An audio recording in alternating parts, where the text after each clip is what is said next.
আজও পর্যন্ত সেই গণহত্যাকারী শেখ হাসিনার কোন রকমের অনুশোচনা নাই। যেহেতু জুলাইয়ের উপরে কথা বলতে এসেছি, কিছু পর্দার আড়ালের কথা আজকে অবমুক্ত করতে চাই। আমি, আমার নেতা জনাব তারেক রহমান, দুজনেই আমরা নির্বাসিত ছিলাম। আল্লাহর কি মহিমা, যদি আমরা নির্বাসিত না থাকতাম হয়তো এই জুলাইয়ের মতো একটা অভ্যুত্থান সফলভাবে সমাপ্ত করা সম্ভব হতো না। এটাই হচ্ছে পর্দার অন্তরালের কথা। কোনোদিন আমরা ঘুমাইনি। 24টা ঘন্টা কোঅর্ডিনেশন করে আমাদের নেতা কর্মীদেরকে বিভিন্নভাবে আমরা অর্গানাইজ করে এই জুলাই যোদ্ধাদের সম্মুখে রেখে অরাজনৈতিক পরিচয়ে এই আন্দোলনের একটা পর্যায় পর্যন্ত আমরা নিয়ে এসেছি।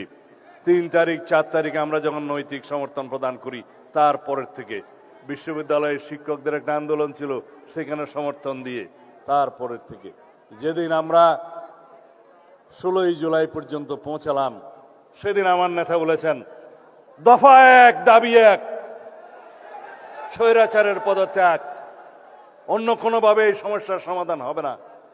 আজকে যারা জুলাই যোদ্ধাদের নেতৃত্ব দাবি করেন, তাদের অনেকেই সেদিন বলেছিল আমাদের কোনো রাজনৈতিক দাবি নাই, আমাদের দাবি বৈষম্যহীন এই ছাত্র আন্দোলনের দাবি, কোটা বৈষম্য দূর করতে হবে, সেটাই ছিল তাদের বক্তব্য।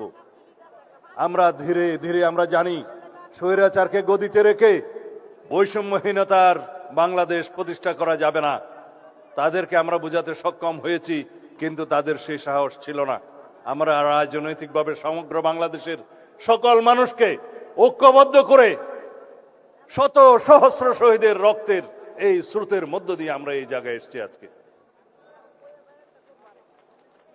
এই বাংলাদেশ রক্তে রঞ্জিত হয়েছে, এই মানচিত্র রক্তে রঞ্জিত হয়েছে।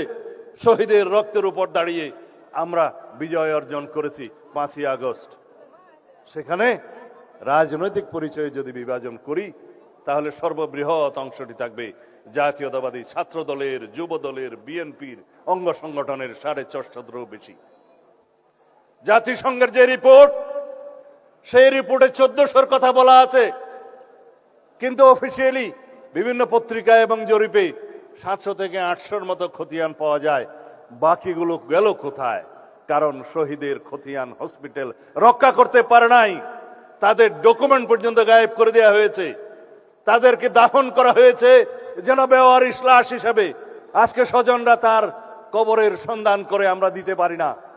এরকম একটি নৃশংস হত্যাকাণ্ডের পরে, গণহত্যার পরে আজও পর্যন্ত সেই গণহত্যাকারী শেখ হাসিনার কোন রকমের অনুশোচনা নাই। তারা জুলাই যোদ্ধাদেরকে অপরাধী হিসেবে তকমা দিচ্ছে। বাংলাদেশের এই গণ অভ্যুত্থানকে তারা বলছে একটা জঙ্গি তকমা দিচ্ছে। বাংলাদেশে নাকি জঙ্গিবাদের মধ্য দিয়ে তাদের রাষ্ট্র ক্ষমতা ছিনিয়ে নেওয়া হয়েছে। এর চাইতে লজ্জাস করার কিছু নেই। তাদের মধ্যে অনুশোচনাও নেই, তারা দুঃস্বীকারের সেই অবস্থাও তাদের নেই, সেই ইতিহাসেই তাদের নেই।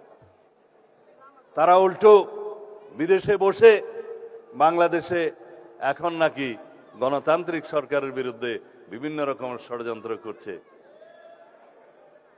আওয়ামী লীগের রাজনৈতিক পতন হয়েছে, আওয়ামী লীগের রাজনৈতিকভাবে নিপাত হয়েছে, নির্মূল হয়েছে, দাফন হয়ে গেছে দিল্লিতে।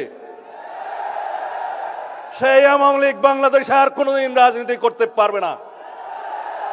রাজনৈতিক দল হিসেবে আওয়ামী লীগের বিচার দাবি করেছি আমরা, আপনারা দাবি করেছেন, তদন্ত পরিচালিত হচ্ছে। ইনশাআল্লাহ খুব শিগগির রাজনৈতিক দল হিসেবে সেই রাজনৈতিক দলকে বিচারের কাঠগড়ায় নিয়ে যাওয়া হবে।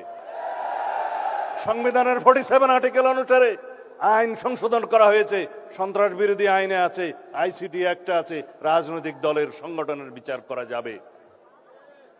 সুতরাং অপেক্ষা করুন।